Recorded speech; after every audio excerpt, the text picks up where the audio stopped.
Hey everyone, it's Ryan from Rocky Mountain Cigar Show here, back for another Thursday night episode, and coming to you live from the Smokin' Studios here at the Rocky Mountain Cigar Show.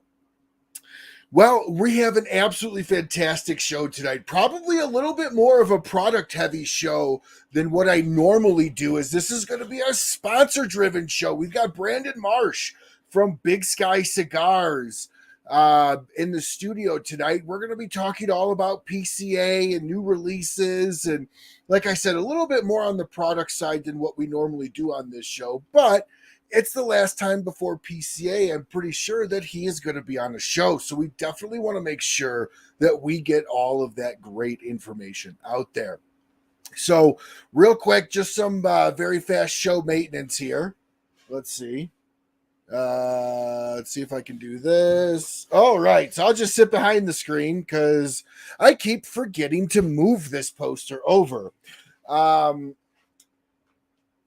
So if you are all in the Colorado area, and you will be in the Colorado area on July 21st, I welcome you to come to our event called Rocky Mountain Cigar Night Charity Fund.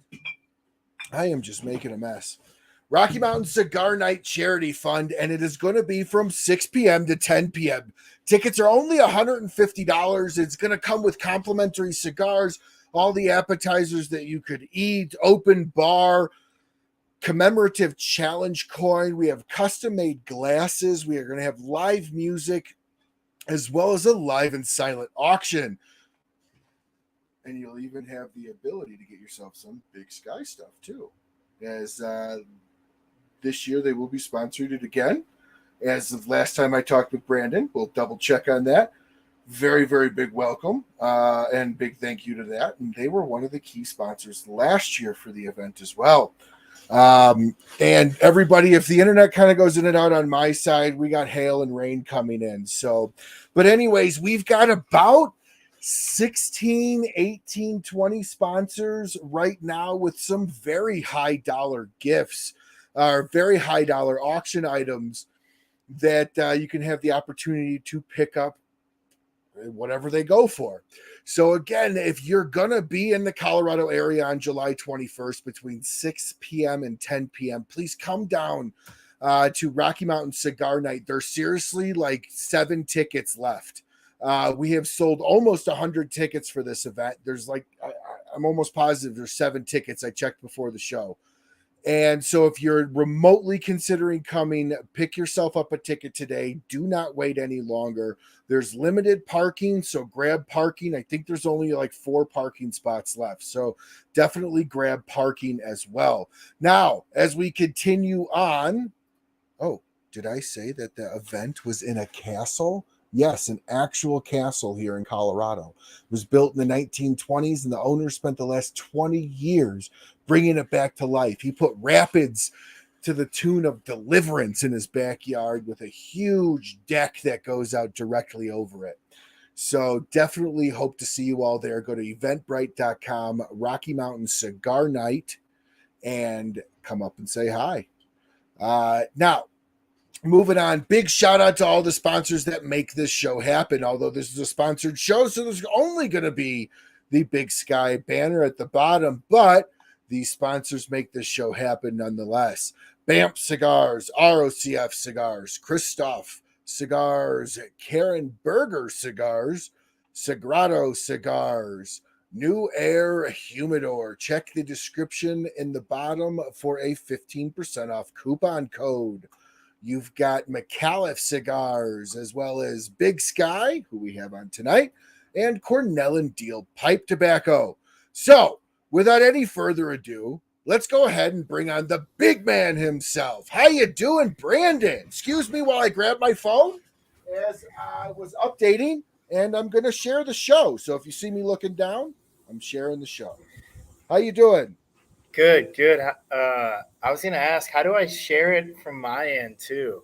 Yeah, you can go to Rocky Mountain Cigar Show on either Facebook or YouTube and share that link directly.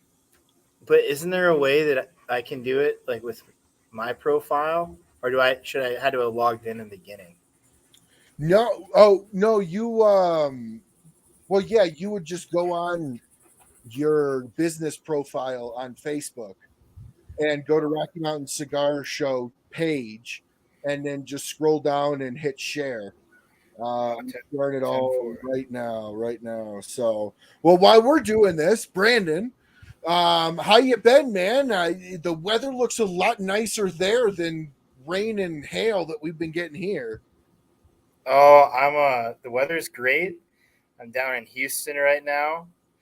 Um, yeah, it was a big thunderstorm that rolled through 100-mile winds last night. So there's some branches in the Damn. yard, but yeah, it's hot. My dog's panting pretty hard right now next to me, but it's great. It's amazing. Yeah, you logged on. I heard them both sucking the water down. It seemed like it's pretty warm down there in Texas right now. Oh yeah, oh yeah. But other than that, it's been good. I'm a little tired. It's been a really busy spring for us, and just getting ready for the show. So luckily, I'm going back up to Montana next week for a little family reunion, and I got 2 events in Montana. I'm going to do one at a lounge up in Kalispell. It's going to be a cryptid event for the Flathead Lake Monster, the cigar that we built. Then another one at Rocky Mountain Liquor in Helena. So I'm excited for those 2 events. See some old friends there, and then just next thing I know, I'm at PCA actually the end of that week. So Wow. Well, before we get into any product, we've got to do the only segment that this show currently does. Looking to add more before too long. Got some fun stuff, maybe. But this is a segment that's a sponsored segment by Dunbarton Tobacco and Trust. And it's What Are You Smoking Tonight, Brandon? I'll go first. I have the Cryptid myself. I love this cigar, man. Love this cigar. that's been our best-selling cigar this year. We've it's been very well received. I love that stick too. I can't really say enough about it. I'm really excited to see what people really. I've heard a lot of great things from a lot of people about that cigar, so it's been cool. Oh, dude, it's absolutely fantastic.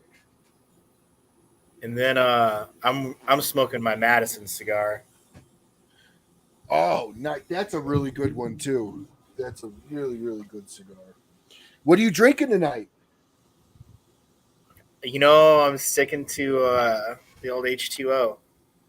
Ah, okay. I got some water as well, but Uh, tonight I will be drinking the Axe and the Oak cask strength, oh, that looks delicious. which is 61.9%.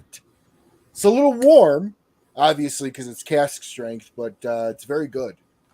Yeah. So I got to ask you, man, when are you coming to Colorado next, dude? I want you either in studio or here for our little cigar barbecue get together. I need to look at the Rocky Mountain Cigar Night and see how that fits in my schedule. I'd love to make it for that.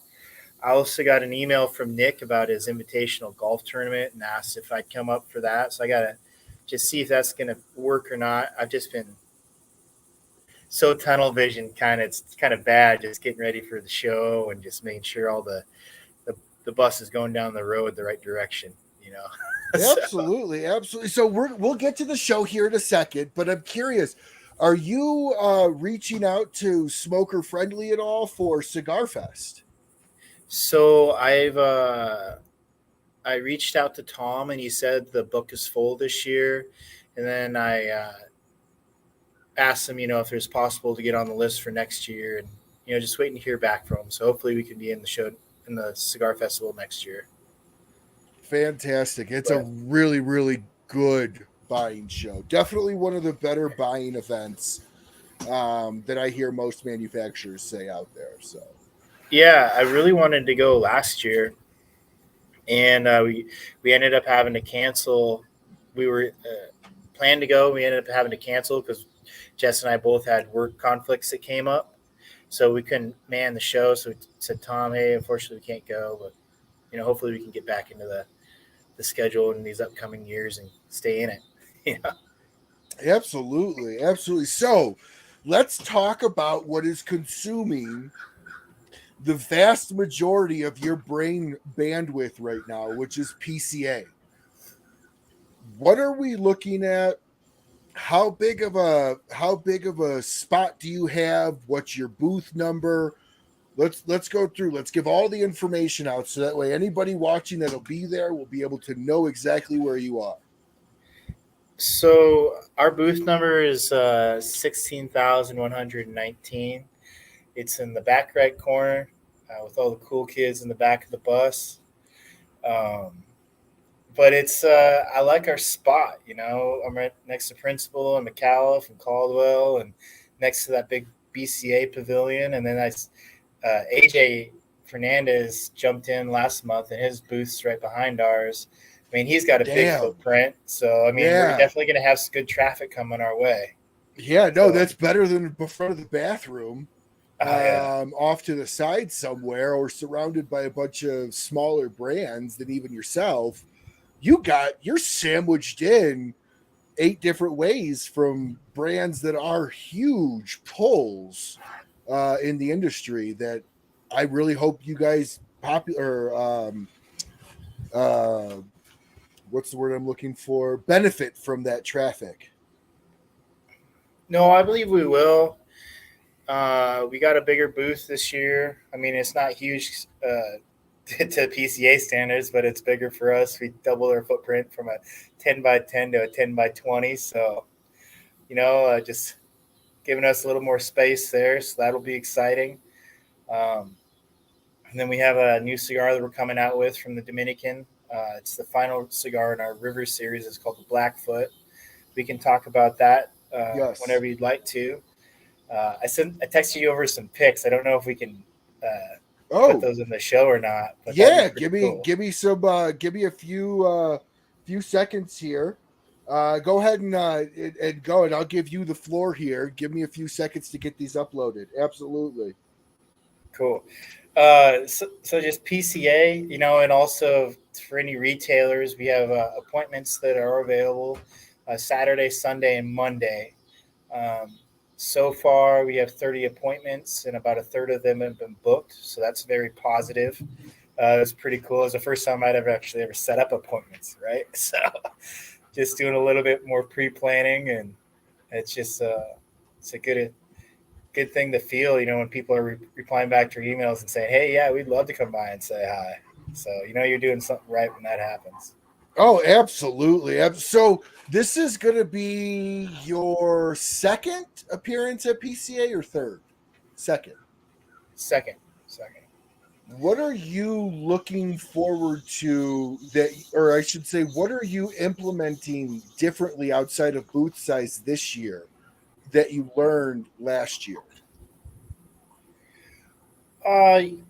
We just last year Jess and I were both full-time in our other gigs, so we weren't able to do a lot of the pre-show planning.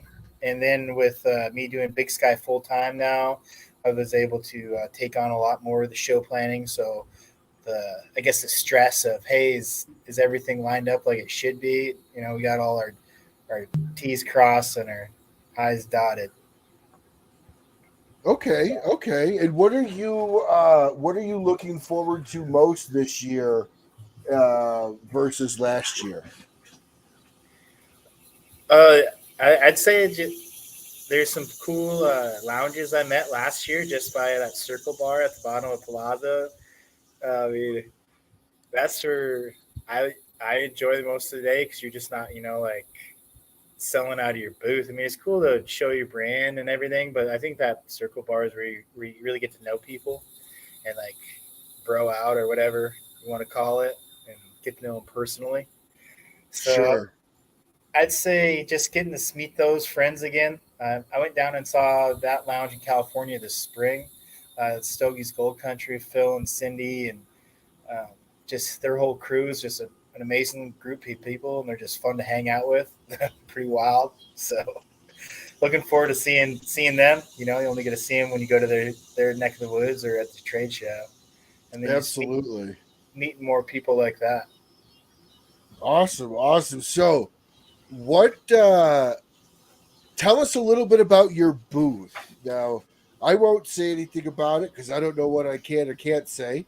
But I can tell everybody I've seen the schematics of it. It looks really good. So, Brandon, tell us a little bit about what your booth's going to look like and how it's different from last year, other than size. And so, we were changed our direction a little bit with the booth from what I showed you earlier. I mean, that thing was badass. Um, so we're really going a little bit more clean and simple. We got our 20-foot backdrop and our display cases and tables and chairs. Just we really want to show off, so it's easy to see our brand and see our product, and that's the main focus. So You other thing, scaled back a little bit.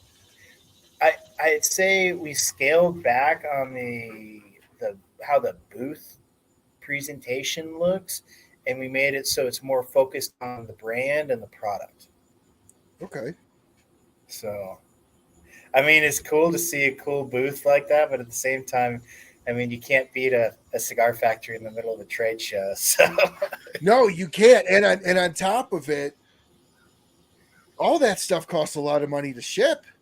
mm-hmm. That stuff all costs weight. I don't think a lot of the average consumer that consumes cigars understands the full breadth of the expense of PCA.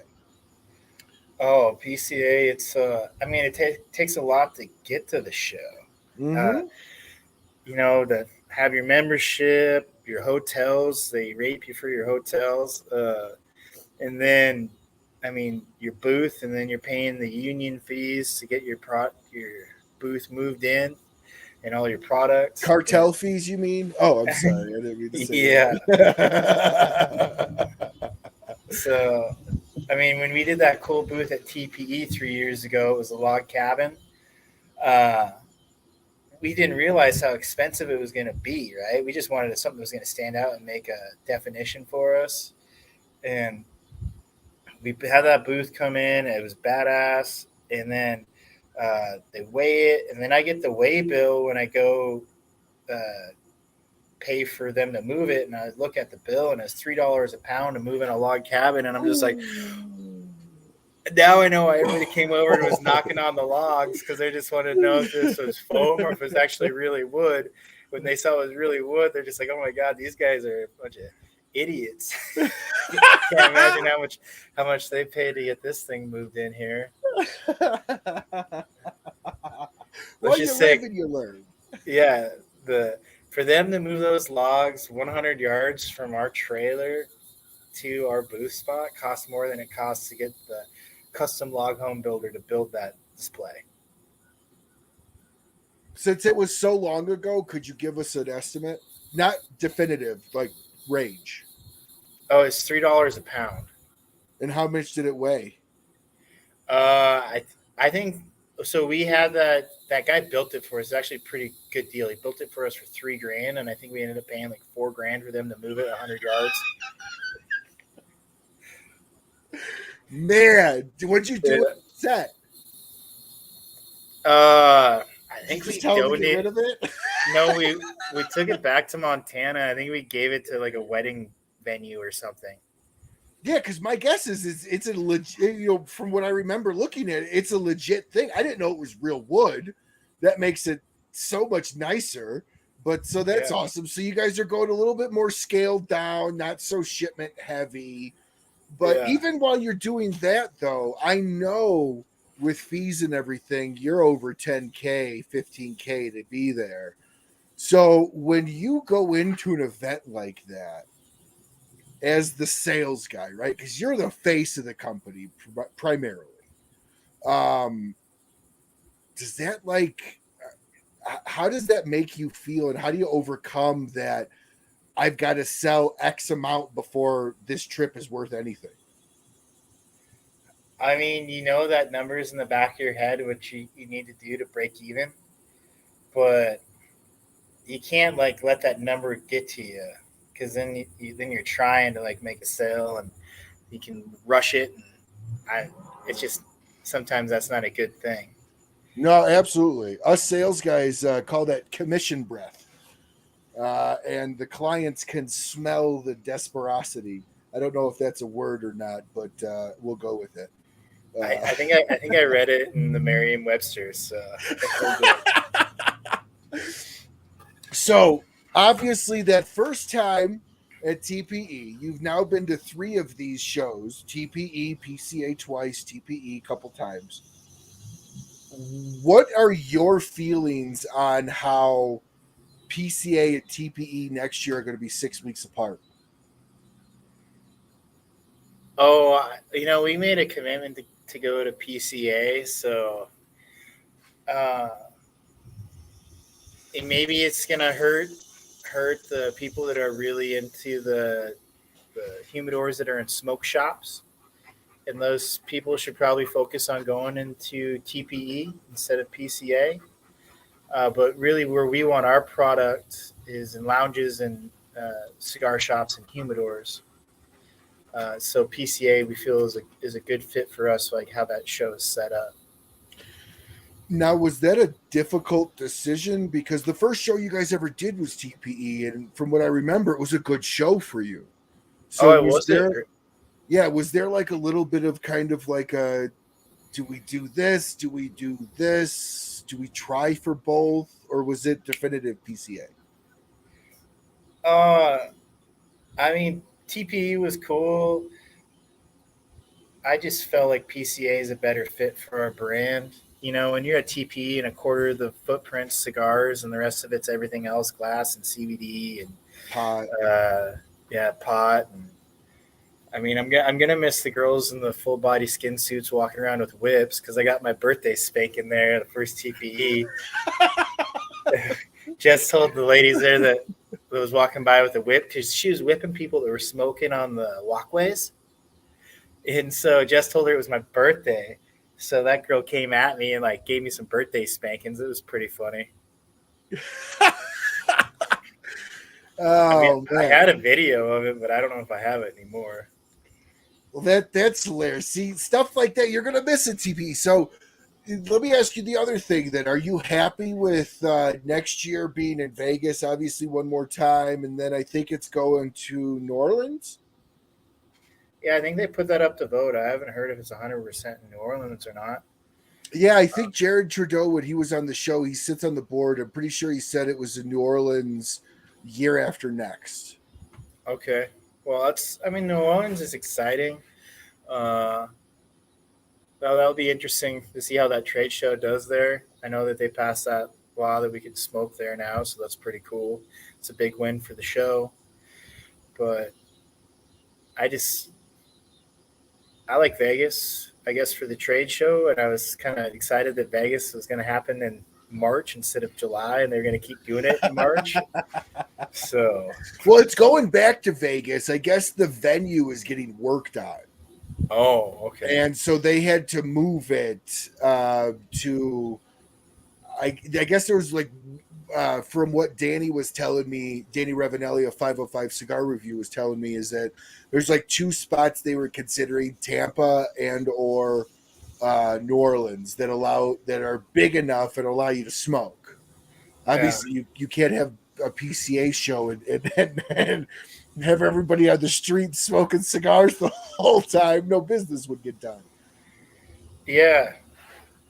I mean, for me, I enjoy PCA at the Palazzo and Venetian because you can just go right down from your room right to the trade show floor, and after the trade show, you go straight to however many different restaurants they have in that hotel, and they're all great.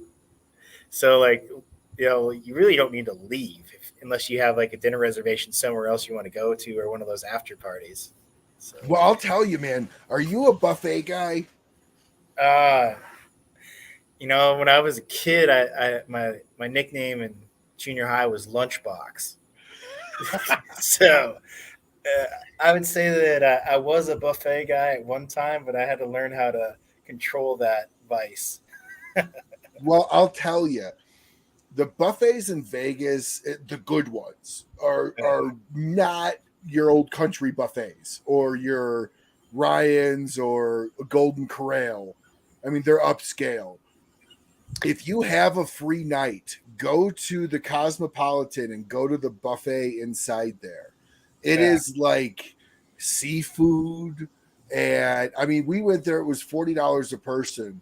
And my God, I didn't overeat by any means, but all the seafood I ate was definitely very, very high end, very good. Squid ink pasta.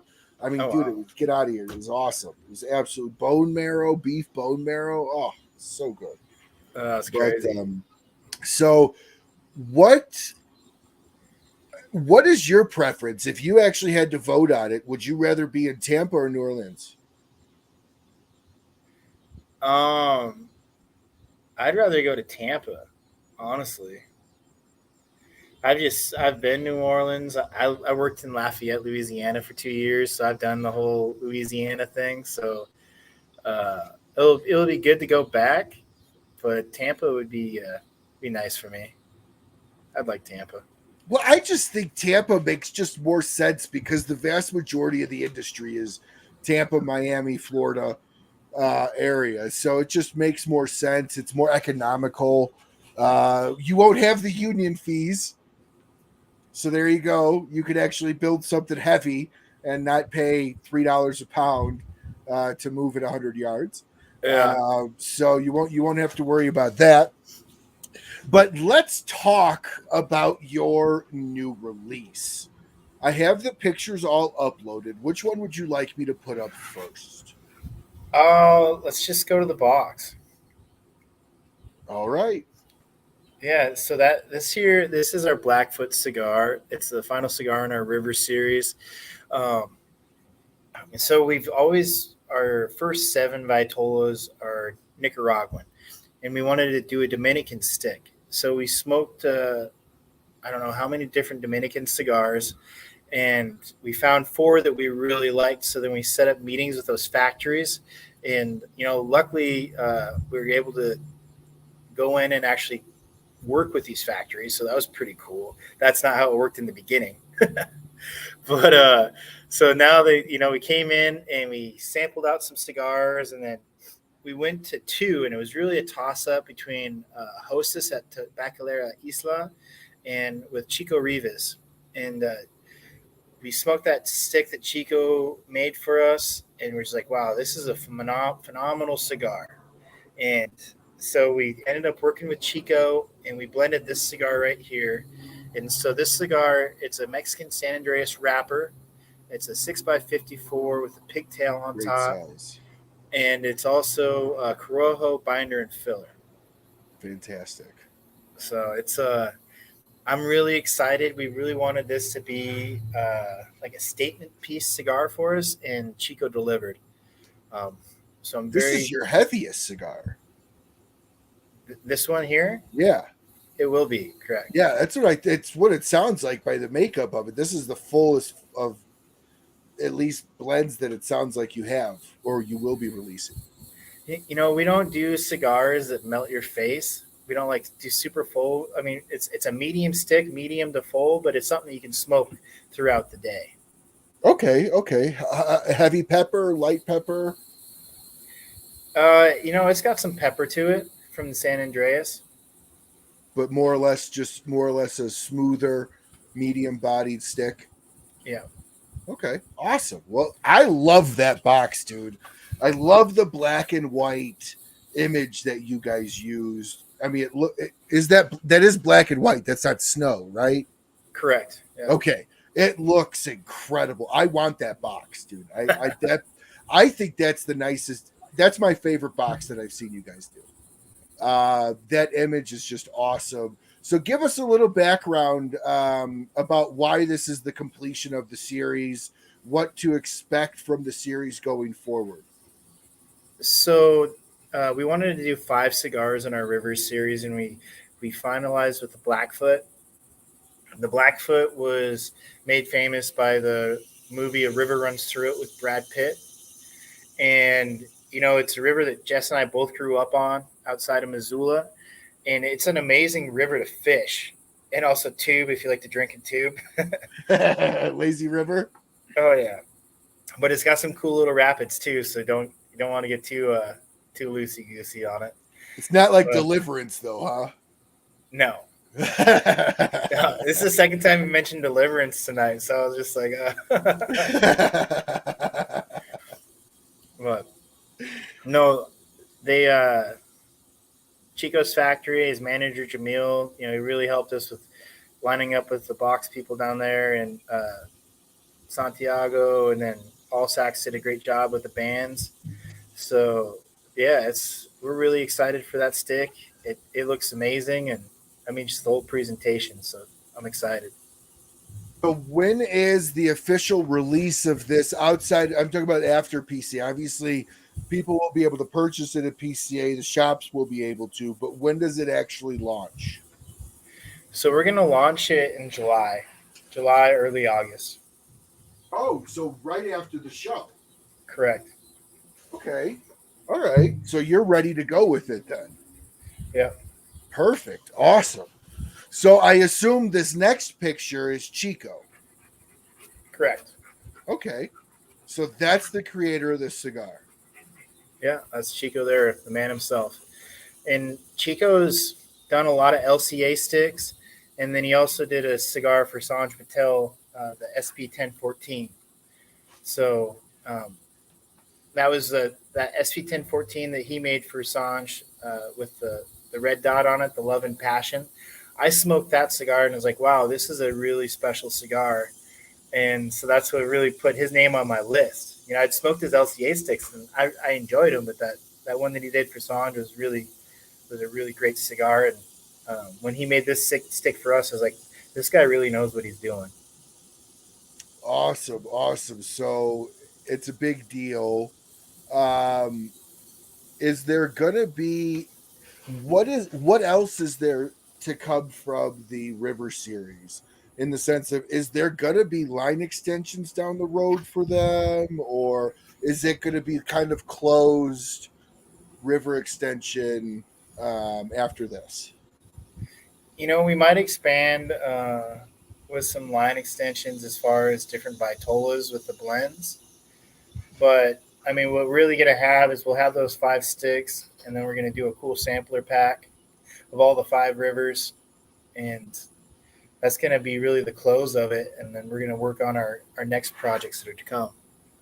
See, I think this, and you could use this, take it or not take it.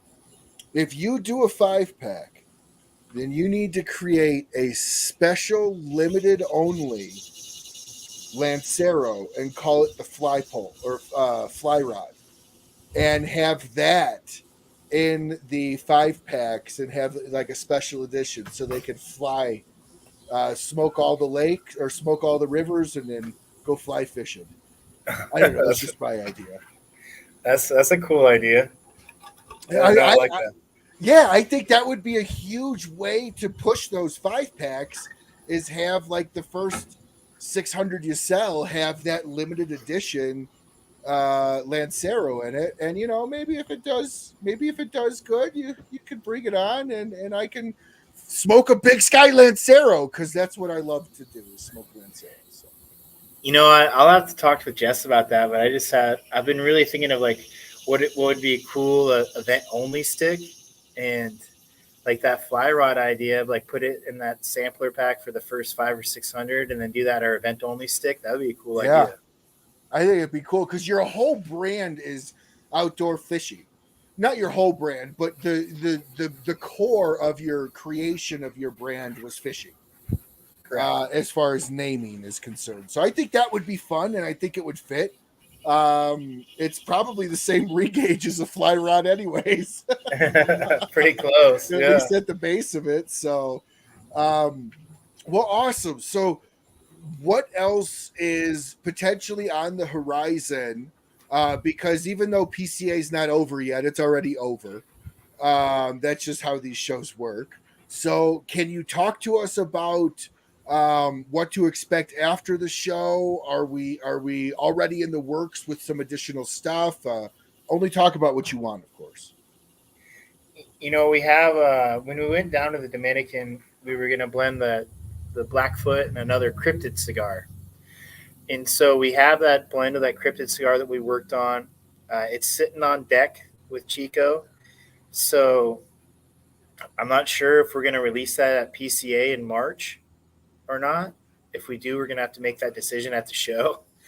Um, but so really, it's just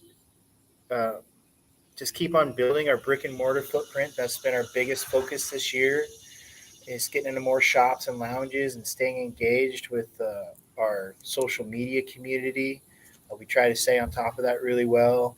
Lining up lounge visits, trips. I got a trip back to St. Louis and Kansas City coming up in the fall.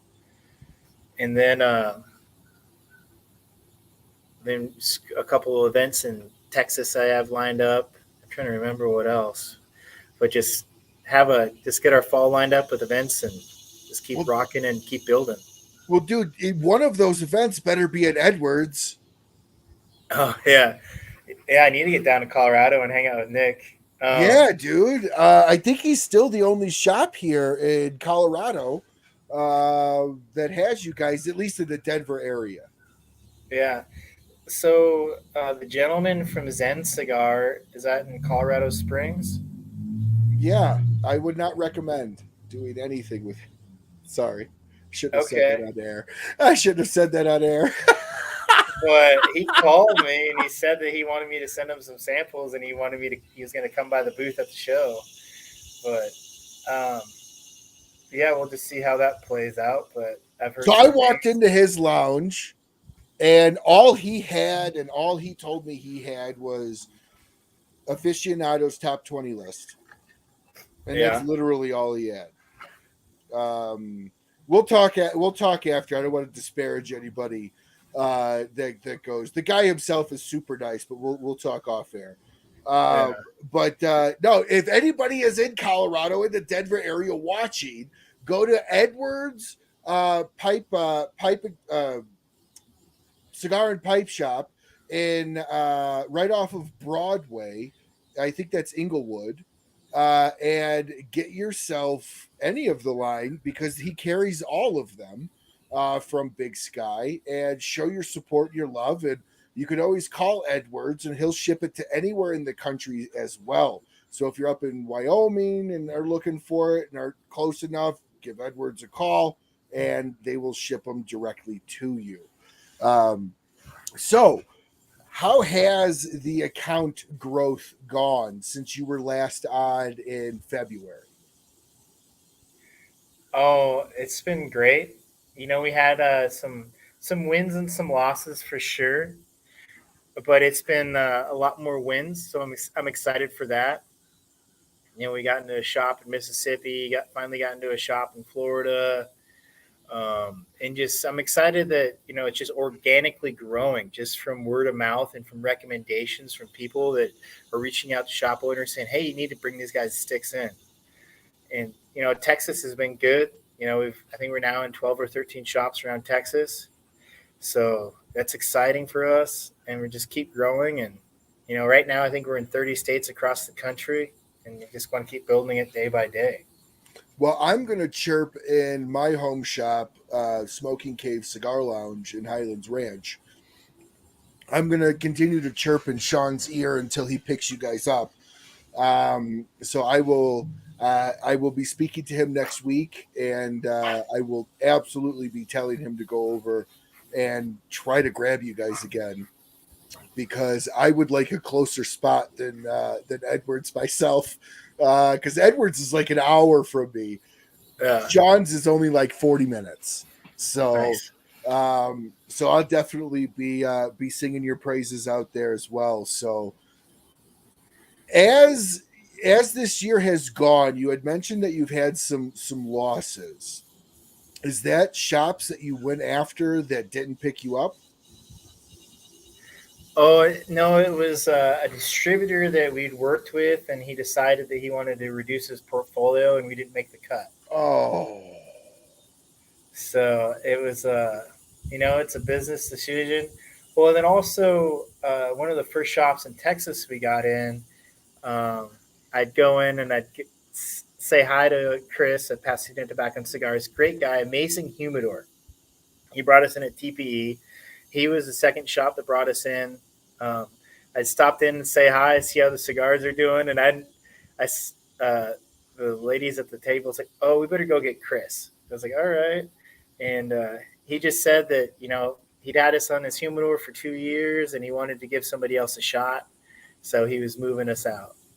So that was a loss, but it's something you got to take with grace, and you got to understand it's a business, and he's got to put food on the table for his family too. No, absolutely. And you can't be everywhere. But when that distributor left, what was that like for you guys? Did that rock you guys hard? Because it sounded like it blindsided you. I mean, it sucked, but I mean, it was a nice account. It's an account that you definitely want in your basket, but it Oh, I was wasn't. talking about the distributor. No, I was just saying like that distributor, that account. Oh. I see. I mean, it's definitely an account that you want to have, but it wasn't like something that was going to break you. But it's Okay. like when you're building a relationship and you're building this foundation, that was somebody that I wanted to keep in the mix Sure. with us. And that it doesn't sound like the bridge was blown up. So my dad always told me never burn a bridge because you never know when you may have to cross it again. So maybe you can cross it again. Oh yeah. Well, that's just the thing when you're a growing brand, you have your wins and your losses. Correct. I mean, everybody does, obviously, but I mean, it's just part of the story, and it's just how you react to it. And I think the reaction really shows what your character is. And like, are you going to learn from it and take something positive from it? Or are you going to be a little pussy and be like, oh man, woe is me? You can't do that. So you got to like say, hey, like what could have I done better? So that you make sure you do it right the next time. You got to make it a learning experience. Oh yeah, one of my sales and life mentors would always, whenever I complain, eventually after about, I don't know, 30 seconds, because he had really no time for complaining, he would look at me he'd look at me or tell me on the phone, yeah, okay, I've heard enough. What are you going to do to get through it? How are you going to fix it? What's your game plan now going forward? And it sounds like that's the mentality you take. So it doesn't matter if you fall down, you lick your wounds for 30 seconds, you get back up and you move forward. Mm-hmm. Now, in the beginning, when you took a loss or something like that, was it more crippling than now, and you've kind of learned in this business to get through it, or has that always been your mentality? Oh, I think it's just like how my father raised me to think. It's just you got to learn from your wins and your losses, and just like make a positive out of it. And the thing with Chris is like we got another account with Pasadena Tobacco and Cigars. We got another account in Houston called CDOT, and CDOT had put in like 4 or 5 reorders in the span of 2 months. And so he's just like, yeah, like all of people just stopped buying your cigars. He's like, oh, CDOT's put in like 5 reorders. He's like, oh, he's like, well, they're probably a little too close because we share a lot of the same customers. So, you think of like your learning experiences, and like, unless you're a legacy brand, you don't want to cannibalize yourself. So you have to have some space between you. Between your Okay. locations. So that's really what I took out of it. It Yeah. wasn't that, I mean, obviously they're selling because they were doing great at CGOT and they still are. But those 2 locations were too close to each other. It's kind of what Davidoff does, right? Davidoff has licensed retailers, and they only have one licensed retailer in X amount of miles from another licensed retailer, as to kind of do exactly the same thing. So are you guys putting that in place now and being like, hey, you're too close to our other deal, our other lounge that buys from us? And part 2 to that question is, that's a great selling point for you, because then you could literally say, we will make sure that you're the only lounge in 10 miles that actually sells our brand to you. I mean, is that kind of what you're doing? That's what we definitely like bring that up to lounges. We don't have that stipulation yet, but when we talk to lounges, we say, hey, you know, like this cat is within so many miles of you, and they carry our sticks. It's like, I mean, we'll sell you cigars, but but somebody else already has them in your neck of the woods. Yeah, no promises that, you know, and that's kind of a good thing for you, because if you can establish that precedent with the lounges, they care more about your brand because they have more of a localized ownership of that, if that makes sense. Obviously not ownership, but kind of, yeah, localized ownership of that, to sell your line. And so they probably take more care with that, maybe sell it more. Yeah, I mean, we made that deal. Actually, we have that handshake agreement with Club Humidor in San Antonio. So we were in a couple accounts in San Antonio, and then when we got into Club Humidor, they said that we couldn't get any more accounts and that we couldn't offer any more lines that's already been offered on the market. And Club Humidor is just such an amazing lounge and humidor to be a part of in San Antonio. We're like, okay, yeah, we agree to that. So it's definitely it's a good selling point, a feather to keep in your hat for sure. Absolutely, absolutely. So what was your first, since we're on the topic of wins and losses, what was your first very big win as a company, or your what you thought was a big win as a company? The moment that really sticks out to me uh, is me and one of our sales guys were walking back to our rooms after PCA last year, and we saw Dave Garofalo and Ed Santamaria at a Keno machine, and we walked up and introduced ourselves and said, "Hey, you know, big fans of the Cigar Authority, appreciate everything you do for the cigar community." And they're just like, "Well, we're surprised you like us. Figured everybody else hated us." So we all kind of got a good laugh about that. And then the next day, you know, they came by our booth and they picked up our Mad Minnow. And then we have a sales guy now that's working with them and bringing in more lines into two guys. So that was a pretty cool win. That's a big win. Yeah, I was excited for that. Well, then they also put the Mad Minnow on the care package for the Cigar Yes. Authority. So that was pretty cool too. Absolutely. That's an instant, however many they need, sale for you, plus boxes for them to sell for people in the club that like it and want to buy more of it. So I mean, that's a huge win for you. I've got Dave coming on the show in at the closer to the end of this month, actually, or in July, one of the two. This month or next month, I have Dave with Abe DeBabna of the Smokin'. Yeah. And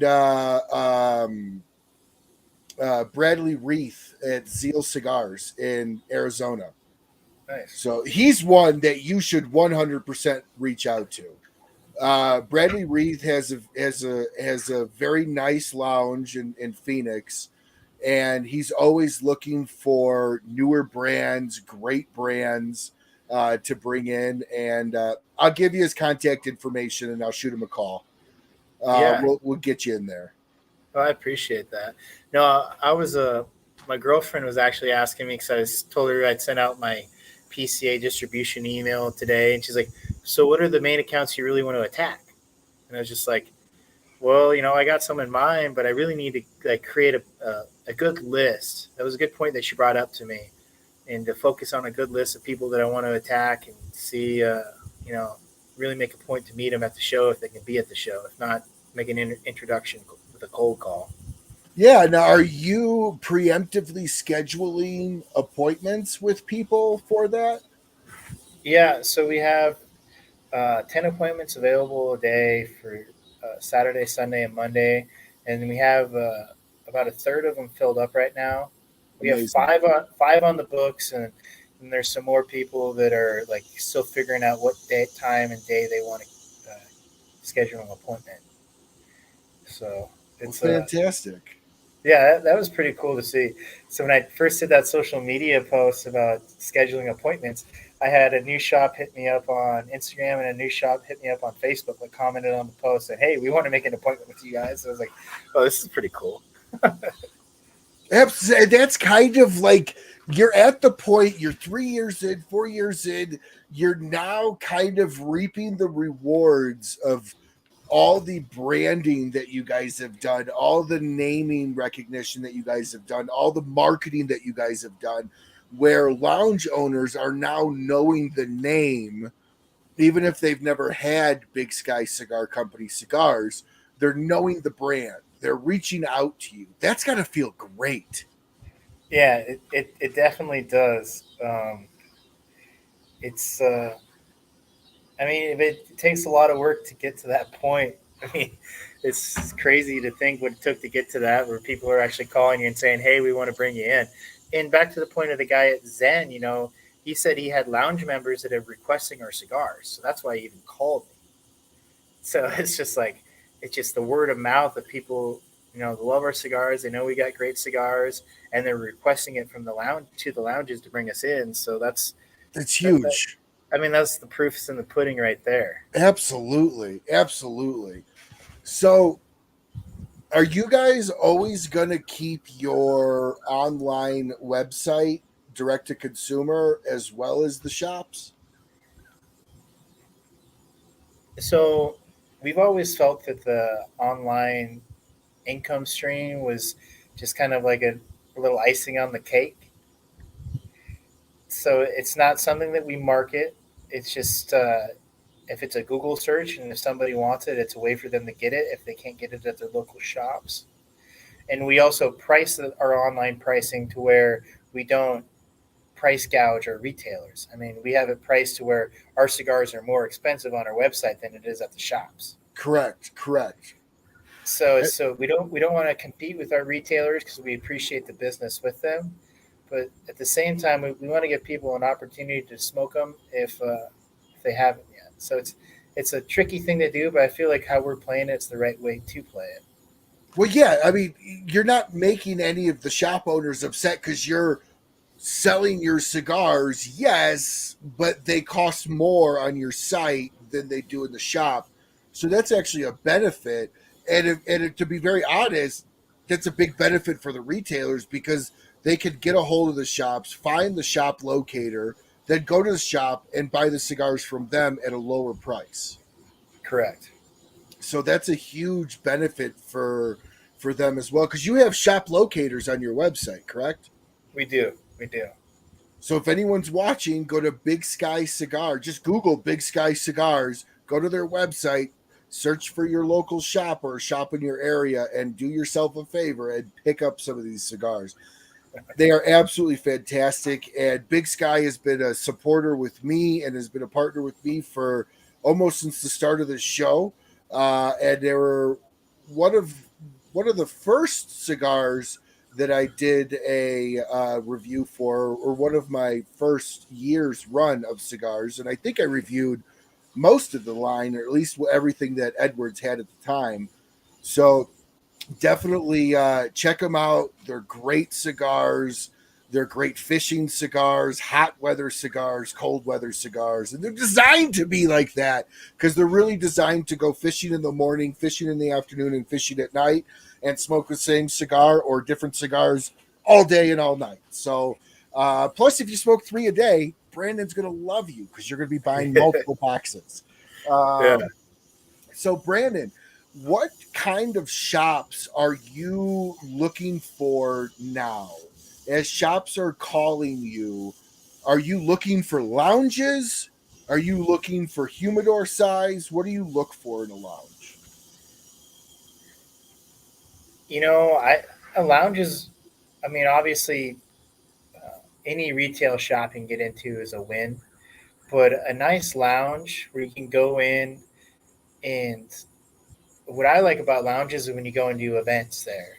You can go and relax, cut up, smoke some cigars, uh, have a good time, interact with the people there that are locals at the shop, and it's just an overall great experience. So like I really enjoy getting into a nice lounge because it seems like that experience you get to have with the customers is better than just a regular retail shop humidor. So what is a lounge? Let me back up. What is something Brandon Marsh would walk into a lounge cold as a cold call, turn around and go, this is not for us?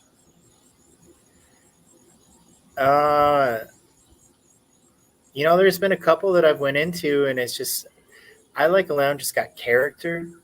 Because like our branding, it really represents who we are.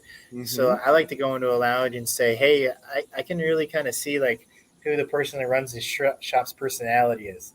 And it gives you a feel of who that person is, that manager, and it's building that personal connection or personal relationship with that manager or lounge owner. So I think that's pretty cool. So there's one lounge that really sticks to my mind. It's with Valentino and Penny up in North Conway, New Hampshire. They have Cigar Shenanigans. And you go into their lounge, they have two. There's one in North Conway and another one a little farther north. I can't remember the name of the town. But you walk in there and that whole lounge just screams that couple. Like it's just got so much character. It just cracks me up, Like so you're at your home at house, you're just comfortable and it's just a good time. So that's what I like to enjoy. What is your favorite, and I'm not talking store, what is your favorite ambiance lounge? Is it that one that you've ever been in across all your time traveling, or even if they're not an account?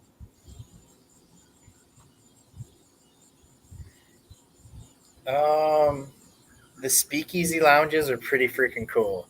If somebody's got a lounge, it's got that whole speakeasy vibe with a good whiskey bourbon collection and a nice humidor. I mean, that's just somewhere you want to hang out. So Yeah. That's where I like to go on my free time. Because like at heart, like I'm still a guy that just likes to go to a lounge and have a cigar, And so there's a couple that come to mind, like Penny and Valentino's up in North Conway is a great vibe. Then Derek at Ash and Anvil, he's in Gardner, Kansas. He's an account that we have.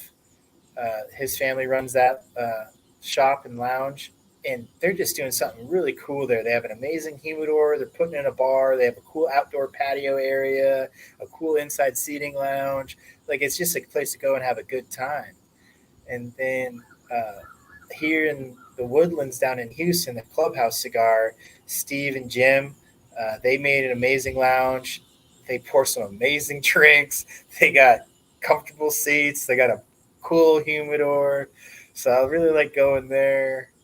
And then out in California, like those accounts we have in California around Sacramento, those are three really cool lounges. So, I mean, it's just that's the thing about Tampa. Like we finally got our first account in Florida. So, like, I haven't done the whole Tampa thing yet. And I'm probably one of the few guys in the cigar industry that really hasn't done Tampa yet. It's like almost a shame. So, like, I'd really like to go to Tampa and try that out. It's hard from what I hear. Florida is hard to sell into from everybody that I've talked to, Swell Brand. But you know what I'm loving watching with you right now?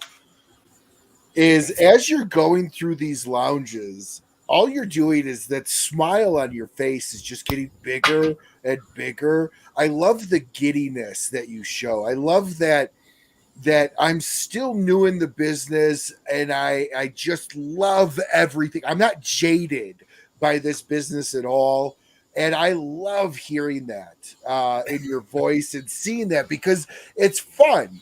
When you talk to these guys that have been in this 20, 30 years, they wouldn't have given me the style of answer that you gave. They wouldn't have done it with the smile that you gave because they're a little bit more jaded. So I love that enthusiasm that you bring to this. It really is refreshing. And as a brand, it is amazing because that's going to sell a ton of your cigars. Is just that childlike enthusiasm that you bring and that you named off those lounges. I can't even name 3 lounges in Denver let alone what you just named off in so many different states. And like, these companies, but that's what it takes, right? Yeah. That's what it takes to build a brand. Well, I'm gonna give one more shout out. Go ahead. Al at the Good Cigar in Little Elm over by Frisco in the Dallas area. He made his place is, I mean, it is cool. He's got a nice humidor. He's got some amazing drinks, cool seating. I went into Al's place, and it's got that cool speakeasy blues vibe. And I mean, I just enjoy hanging out there. And Al's really cool to hang out with too. So, now, when I hear speakeasy, so there's a place in Chicago that was one of Al Capone's hideouts in the suburbs, and they turned it into a restaurant. I'd been there 2-3 times when I was in teenage years with my folks, but it's off the beaten path. It's out in one of the northwest suburbs, I think, but they have like hidden doors. So you go and you like pull a book, and they're not like put in there for show. That's actually a usable hidden door. And they have their bar behind the speakeasy where it's the hidden door. Now, of course, everybody had said pull lever, or push button. But that type of stuff just adds so much fun character to an establishment. oh, 100%. Yeah, these guys don't have the hidden doors. There's one shop in Kansas City called The Shop. It was an old mechanic shop. And his private members lounge, I think his name's Mike's the owner. I met him when I did my Kansas City tour this winter. And what he did on that build out, like that thing is top of the line. That thing's amazing. Props to you. If you get a chance in Kansas City to go check that out, I definitely recommend it. But it's got kind of that hidden private members lounge speakeasy vibe to the bottom. But I just think more of like the decor, just that classic, big leather chairs, comfy chairs, cool lighting, cool bars. Oh yeah, more rustic. I like the rustic vibe. Awesome. Well, there's a bar here in Denver, and I think it's the only bar in Denver that was grandfathered in when they outlawed smoking in bars. And I happen to be really good friends with the general manager, and I'll give you his information after the show. It's called Devon's, and it's a legit cigar bar, and it's like I'm almost positive it's the only one here in Denver, and then there's one in Colorado Springs called Rendezvous. Not nearly what Devon's is. But it has that great bar, cigar, humidor, all inside of it. It's absolutely fantastic. That's what I love. Like you could go to a place in Texas and go to a bar and have a cigar. Yeah. Cigar bar. You can't do that in most places. Do they have stuff like that in Montana?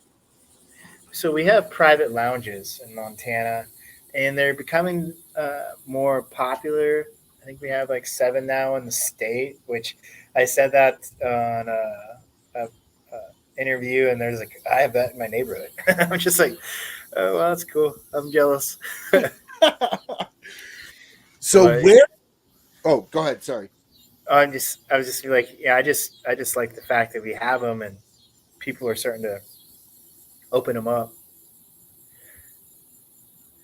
What were you saying? Where are you?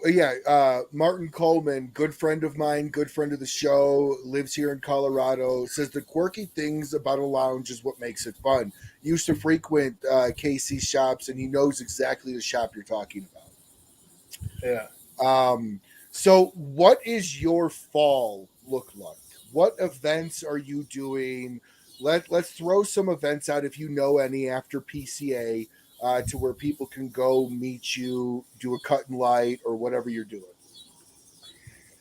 So I'm going to go back to St. Louis and Kansas City. The one in St. Louis is a Pacific at the Cigar Vault. It's when they're going to have their big yearly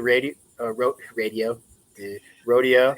And so that's cool because Jen and Shane, they're like, hey, we really want to bring you out. You're really connected and vibing well with our people that come to our lounge.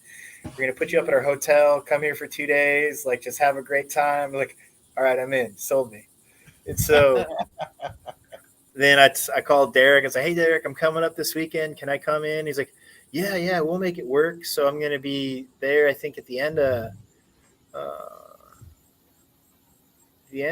August, the end of September, and yeah, so it's the last. He just put an event out. It's the last event on his fall schedule, but it's on. He does like a Wild West movie night, so it's gonna be during the movie night, and it's Big Sky Cigars, so that's a good fit. So that'll be fun.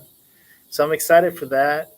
As far as like cutting lights, I mean, I have Owls at the Good Cigar the weekend after PCA, so that'll be cool because that will be like really our first Blackfoot event. Yeah. And then there's a lounge in San Antonio called 49.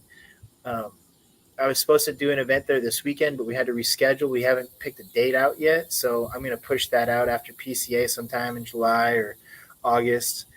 There's also a golf tournament that it's for the local lounge in Missoula for Fool's End called Fire in the Hole. It's at the end of July I'm going to go out there for that.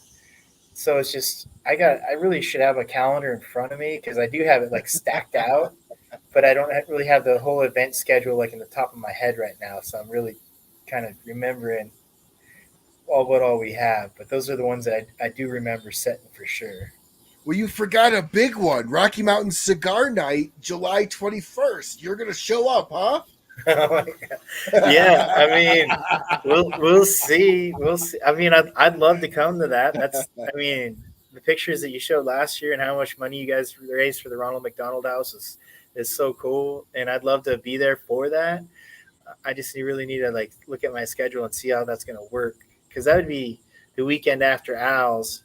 So I possibly could be there for that. Just need to really see how that would play. It might be a great selling weekend here in Colorado for you. I need to come up there because I need to go and do something with Nick. I mean, Nick's had us in the shop now since TPE for 3 years now, so I really need to come down there and hang out with Nick and do something at his lounge. I could also fill your calendar with the lounges that I can make those connections with you for you as well. So literally the whole weekend could be a mountain write-off for you. Oh yeah, that rough, right? The only thing about that is when I did that in California this spring, I had 3 events, and it ended up turning like 4 nights in a row. And I woke up that last morning when I was supposed to get out on my flight, and I didn't want to wake up. I was hurting. And so I was about 20 minutes away from missing my flight. But, I didn't. It came through, made my flight, got back to Texas, so it was cool. So, I'm curious, what is your hiring style like? As you're growing, you're bringing on reps. Yeah. What is your interview process like? What do you look for? So I really like to see what's in their portfolio and see who they're carrying now. But as far as I like to have a rep that I can communicate with, and as far as like a hiring process, really it's I'd like them to like have a connection with the brand. Every rep that we've brought on, it's kind of they've been introduced to the brand. They like what we do, and so they believe in our product. And then they've smoked our product, and then after they smoked our product, they say, "Hey, I definitely want to carry this. Like this is good, and this is something that I want to have." And so it's you have to have a believer in our product. They have to vibe with our brand, and I like to see that they've been successful in the business and see what their book of business is. So those are 3 things that I really look at. And then just like, hey, if I can hang out with them, that's a big one too. Because if I'm on a sales trip, like I want to be able to like enjoy my time with them. So when do you think you guys will bring on, because is the goal for you guys to always work with a broker or to bring on in-house? Right now it's brokers. Like we really got our first independent rep after PCA last year. Now we have 6. So it's like right now it's just the reps and managing those reps and seeing how they handle that book of business and seeing how they grow and close and what we can do to make them more successful and work together as a team. But right now it's been successful. I mean, it would be nice to have someone that's full-time, that's managing our brand, and all they do is sell Big Sky. But it's also finding the right person to do that. It's also a huge expense, Oh, it is. It is. and you're not cheap. So you have to have enough to cover you and then your other person. And most people don't understand, when you hire somebody for X amount of dollars a year, it's about another 30 to 40% in taxes and benefits and every other thing that you guys have to apply. So, you hire somebody for 60K a year, it's 80 to 90K a year in reality in business expense for you.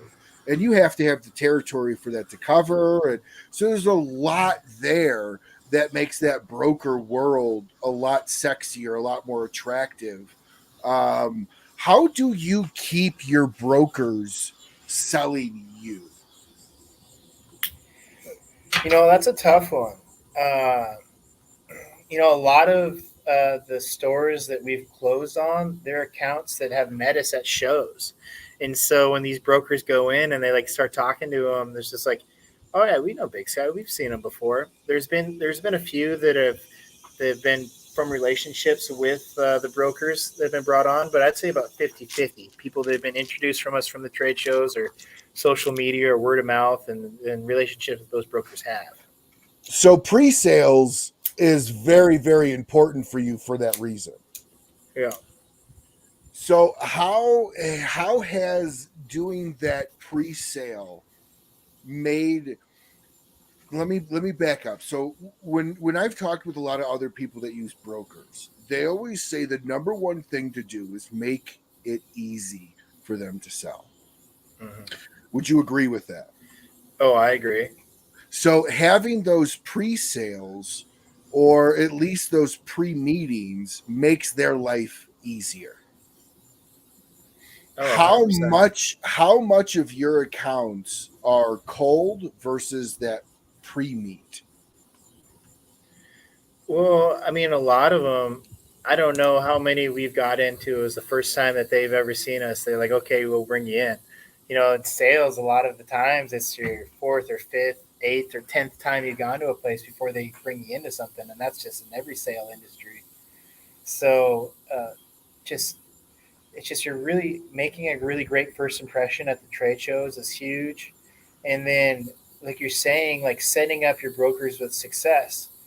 Something that I've worked on really hard in the beginning when I first came on full time is creating the tools for myself and for my brokers with our media packages, like our shelf talkers that we have on our boxes and our displays. It makes it very easy to describe the cigars, and it just gives a great explanation, great presentation. All our presentations are clean and professional, but they also fit our outdoor brand. So that's just something that I feel like the marketing material that we've developed is grade A, top of the line. And then, so that just makes it easier for our brokers. I would 100% to tell you, I just have this stuff just ready to go, man. I would 100% agree that your marketing material is, honest to God, looks like a fucking outfitter guide. It is absolutely gorgeous. And look at the presentation, everybody. I mean, just seriously, this is their presentation guide. This is nothing. This says nothing but a company that cares not only about the quality of their cigars, but about the quality of their actual marketing. This is not flimsy. You could beat somebody with this thing. This is heavy paper. It's probably waterproof, made to go fishing with. No, I totally agree. But who is this guy? Oh, he was paid for a photo shoot. Okay, because I was like, why did you not do this? I looked at him like, there's no way. That is not Brandon. That's not his side profile. But in all seriousness, though, little stuff like this that you put quality in just shows that you put quality in everything, because I don't know a brand that has a magazine like this that sets it up. I mean, you guys really do an absolutely fantastic job marketing. Whose idea was this? Uh, it was a team effort, but it was one of my first projects that I took on when I went full time. We had another catalog like that, but I wanted to go above and beyond with it, and that took a lot of time. That probably took 6 weeks to develop, but that was like 6 weeks of working with a marketing team, and it took a lot of time to get that thing where we wanted it to where it was publishable. Now, is stuff like that what your brokers hand out to the shop owners? Do you give that to shop owners to have there to give out? And so a lot of like our new accounts, I'll mail that out just so it's a great educational tool for the employees. Absolutely. So it gives all the cigar information. Our shelf talkers have that too, but it's beautiful to look at. So Oh, we have people yeah. we have people that just like swipe them and take them home because it's so cool. Oh, yeah. But So this is what we're smoking tonight, everybody, or what I am. Look at the cryptid. Look at the description, the picture, the river. I mean, this is grade A, like guy's bathroom reading. I mean, this is like fantastic. And again, I commend you on this, because I think this is a huge, huge selling tool. And as somebody that knows what it's like to put in the time and effort for this, it had to have been a ton. It had to have been a headache and a relief when it was done. But you really did do a great job. Do you yeah. have this coming out updated with Blackfoot and everything else? So I'm in the process of having it created. I'll have that version at PCA. The Blackfoot version won't be there. It'll be available this summer. I wanted to have it at PCA, but just I wasn't able to get the photos in time to put it into the catalog. Are you going to have the one sheets that will be in the catalog?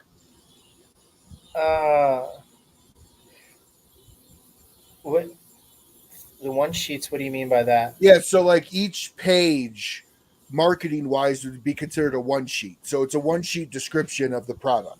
So are you going to have those pages not in the thing to give out at PCA? So what I did for my PCA release that I emailed in my mass distribution list, it's a similar format to that catalog, but it also has a description of all of our cigars.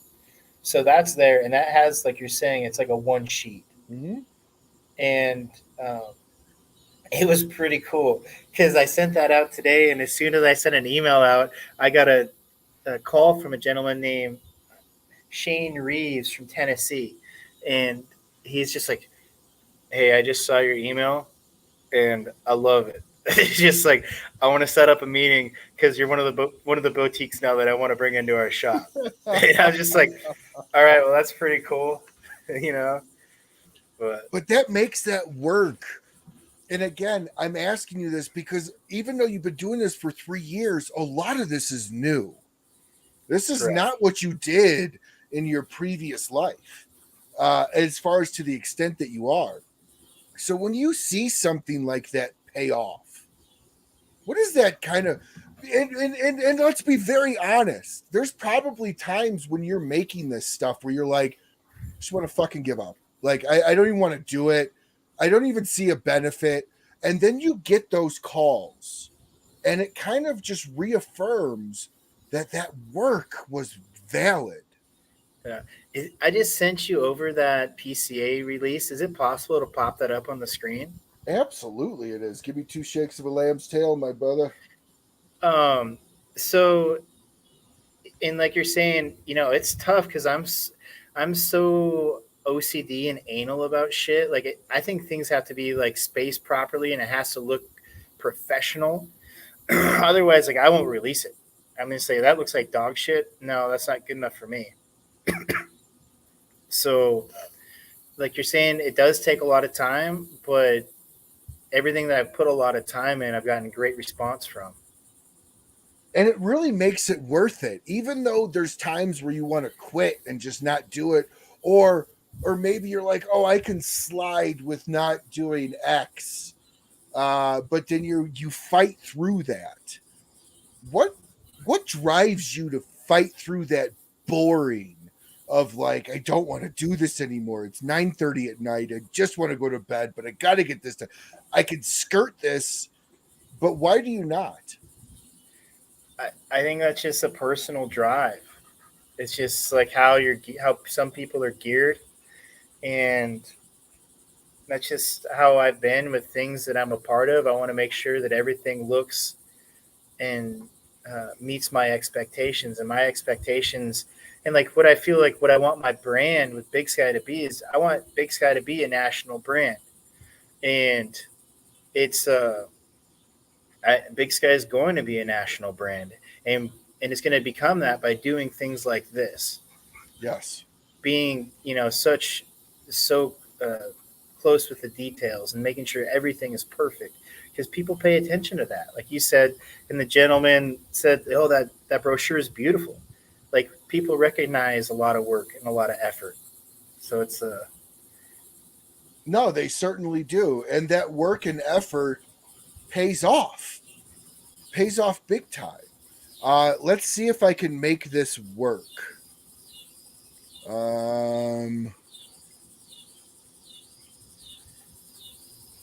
Let's see if I can make this work. Okay, there we go. All right, what are we looking at here? I do have us zoomed in. I can zoom out. What do you want, brother? oh, that's you zoom out just a little bit.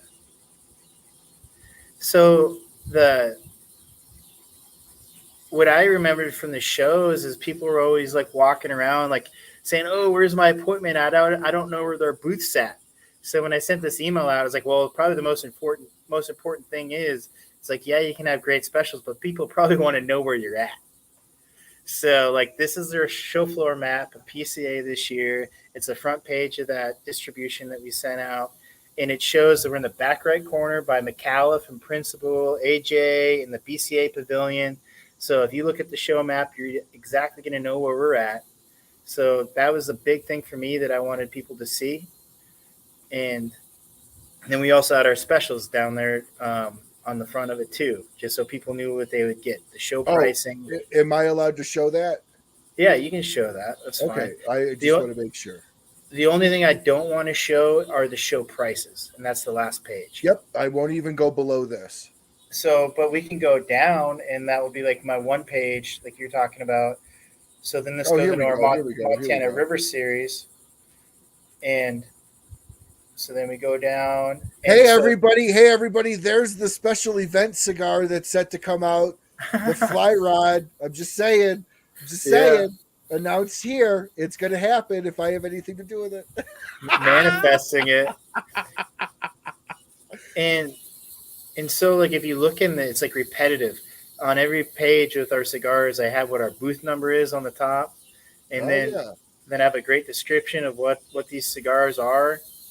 And beautiful. I love your images, dude. I think you have some of the most beautiful scenery images in the industry. I mean, every box is as beautiful as the next, but this is by far my favorite image.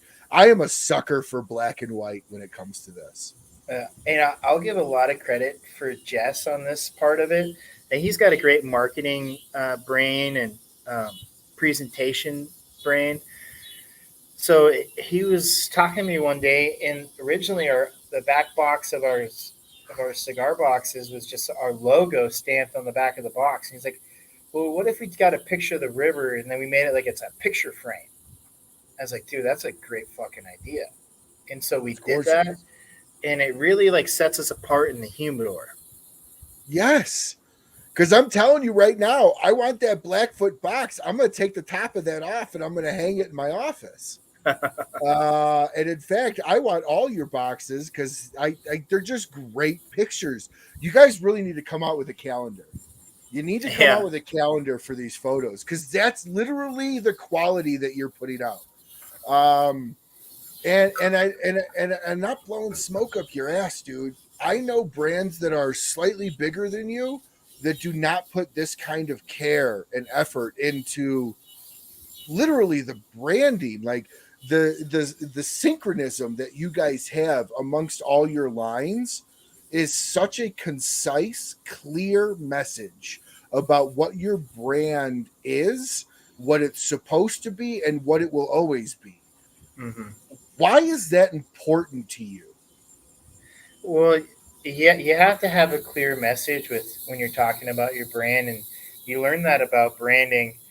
Somebody forgot about that at Anheuser-Busch when they did the Bud Light thing with the transvestite.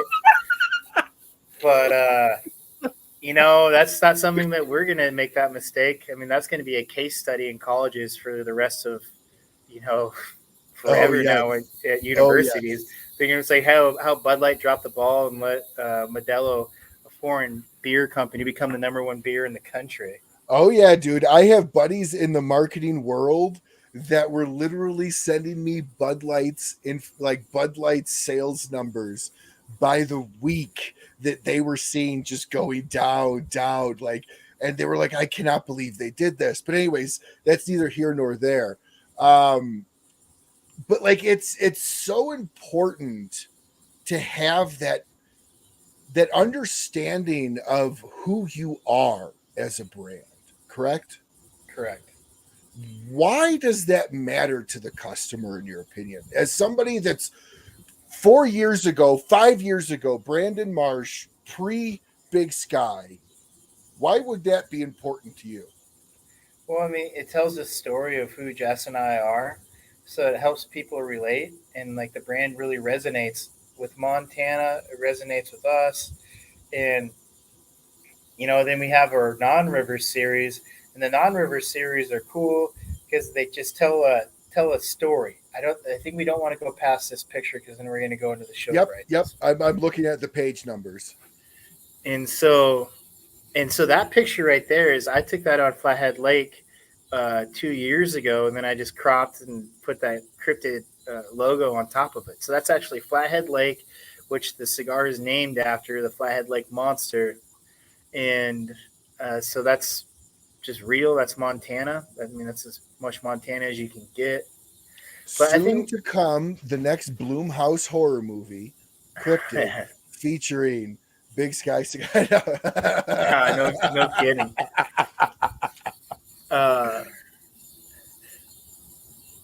But it's just, I mean, I just think doing things like this that are clean and professional, and if you're like a consumer, like a retailer, like that, like I said with the show floor map, I really wanted to put myself in their shoes. Like, how can I make it easier for you? Like Ryan, if you had Ryan's cigar shop, how could I make it so you could know our products? How could I make it so you could know where to find us at PCA? And so that was really what I wanted to get across with that deliverable right there. Well, dude, again, kudos to you and your marketing mind and how you think, because you think like a consumer buying cigars. And I think that's what sets you apart in your branding. I have long felt, look at the banner below with your tackle box that you came out with, your fly box. I have long felt that you guys are doing something special with how you market your brand that not a lot of people are doing. And it's working for you. How are those tackle boxes doing? Are you still selling them? Are you sold out? We I sold out of want one. it. We sold out of our initial run of 7,000, so that was pretty Wow. cool. And How then how quick? How quick? uh, that probably took 6 months. That is awesome. Incredible. Fantastic. But like you're saying, I mean, you appreciate the legacy brands and everything that they've done in the cigar world. It's just it's a cool to be a part of it. But what makes us different from them is that we're really like showing who we are and where we're from, as far as like the Montana outdoors fishermen or in hunter. So what they've done is amazing, but we're doing something different, and we're kind of like swimming our own lake, doing our own thing. And when you do that, that's just how you got to rock it. So when do those come back? I have those on our website right now. For purchase or back order? For purchase. I got to count how many I got left. Not very many. I might have like less than 50 that are left before we got to do another bulk order purchase for those fly boxes. But yeah, but we've been selling a lot of those because I pushed them for Father's Day, and people have been buying a lot of those for Father's Day. Well, again, it's not often that you can come into an industry, especially an industry as old as the cigar one, and do something new. Mm-hmm. That's new. And so are you guys going to be updating this, or is this going to be something that gets like a 2.0 version down the road?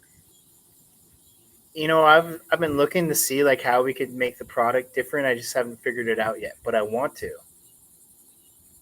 I want to do another product like that relates to our brand and it's original, but it just really hasn't came to mind yet. I got an idea for you after the show. I'm full of ideas. See, that's one of the benefits is I don't charge for them. You can have them. But my mind is always working, but I have a really good idea for that. If you're open to it after the show, that I think would be fun. And I've never seen it before. Perfect. Yeah. I love that. So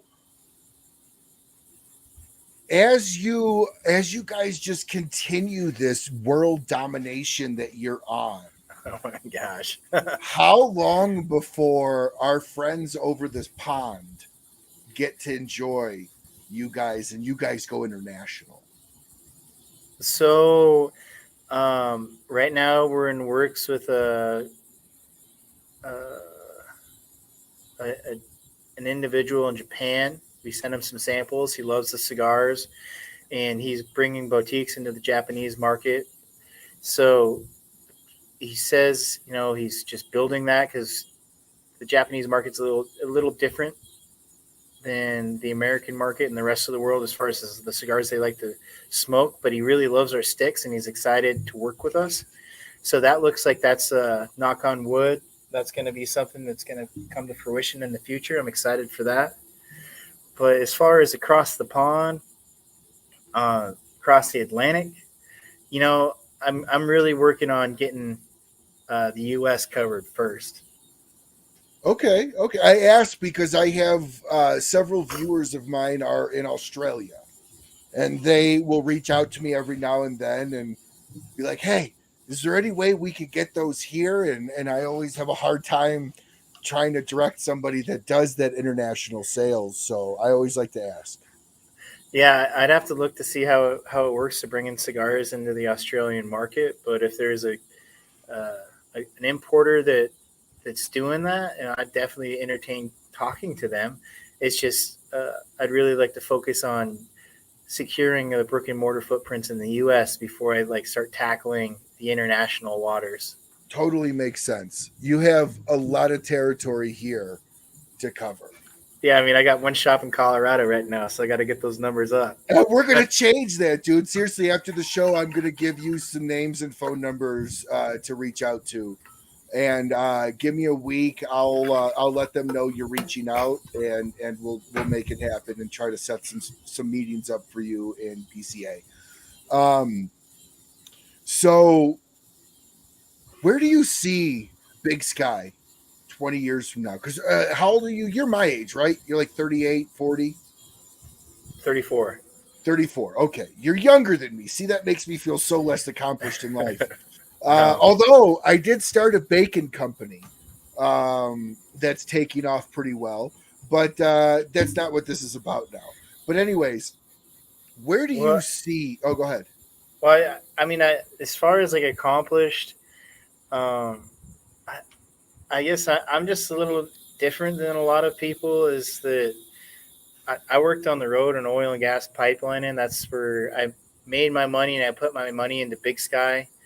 And I had a lot of friends in oil and gas that bought houses or went through divorces, and uh, they bought boats and fancy trucks and all that. And I just did something different with my money. So that's just how I wanted to have something to where I look at cigars is I feel like I can sell cigars for the rest of my life. And I thought that breaking your back, busting wrenches and being in a ditch, you can only, I mean, there's guys that do it their whole lives, but I mean, They're crippled and they look like this. I wanted to take care of my body. My body already Yes. hurts from sports and all that other, manual labor. Your body wears out. So I wanted to take care of my body and have something I could do for the rest of my life. And that's where cigars is really appealing to me. And, I love cigars. So it was a cool fit. So how much is your job? How much of your job is not a job? Do you know what I mean by that? If you work with something you love, it's never actually work. Is that where you are? I'm not necessarily. I mean, because everything becomes repetitive, I feel, in life. I think what I enjoy is like, cutting up with you or like going to lounges that I enjoy be at to where I can just like chill and, be myself. And you when you tell the same story over and over, that kind of, it gets repetitive. But like when you have a relationship and you get to talk to people and you get to like see how they're doing or, hey, how you been? Hey, how's your mama been? Like it's just, it's cool. That's what I enjoy about it. It's just the relationships in the business and, getting to smoke cigars and getting to try to smoke other people's cigars. A lot of people are coming out with some amazing cigars and you get to see like what everybody's doing, and you got to be happy for people that have success because they've worked hard for it. Like everything that's merited is from hard work, and you got to clap people for their successes, and hopefully they see that and they clap you back. Absolutely. Is there somebody in the industry? You don't have to name names if you don't want to. We could bypass the question. But is there somebody in the industry that you and Jess have been like, man, we would love to do a collab with? As far as like the industry goes, I'm not really sure as far as like a collab. I think it'd be more of like an individual that I relate with, like maybe a country singer again, because we did one for Tim Montana. That'd be cool to do another collab with a country singer, or like a very well known like hunter like Jim Shockey, or like a famous fisherman. Like I mean that'd be cool. Shockey Outdoors. I love watching his African safari hunts, and I cannot believe how much black powder this guy does. Like I'm just so fearful when I would go hunting. I want that second round because I didn't want to actually have to chase something like 4 miles to get it. And Jim Shockey would be a fun one. I would love to meet Jim Shockey. I mean, my God. That's awesome that you're just sitting here naming off OLN show guys. Like, that's just great. So if you had the ability, would you want to do like an outdoor celebrity, or would you want to do more of like a celebrity? Oh, outdoor. I think an outdoor really relates with our brand. I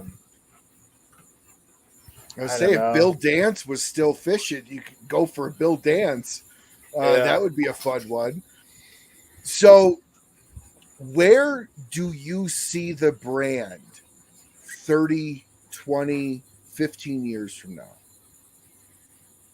You never want to compare yourself to somebody else, but if there's a framework that I appreciate and a story that I would like to model after. I really like Rocky Patel. I think what he's done is amazing. Um, and it was kind of funny. I was in a shop in Houston, and the shop owner's like, "Hey, we were smoking a cigar." And he's like, "You know what? You really remind me of Rocky Patel when he started out." And I was just like, "Well, that's an amazing compliment because that guy's done some amazing things." Mhm. So if Big Sky or when Big Sky becomes the next Rocky Patel, because somebody's got to do it, why not it be us? I mean, I'm working my ass off to make it happen. That would be cool. I get a spot on your yacht when you become Rocky Patel. as long as you bring the bacon. Oh, I will bring the bacon. I will be bringing the bacon. So no, that's been a lot of fun, man. Taking care of that. Like we've actually had to kind of stop sales through July because we got to get caught up. We're now moving into a really great facility. We're changing our product to Berkshire pork, which is the Wagyu of pork. Oh, wow. And we don't have to change our prices to do it. So Yeah. which has been great. But thinking about prices, how do you guys set your prices with consideration to the boutique world? And what I mean by that is I know some boutique brands have like $20 cigars. I don't think that's smart.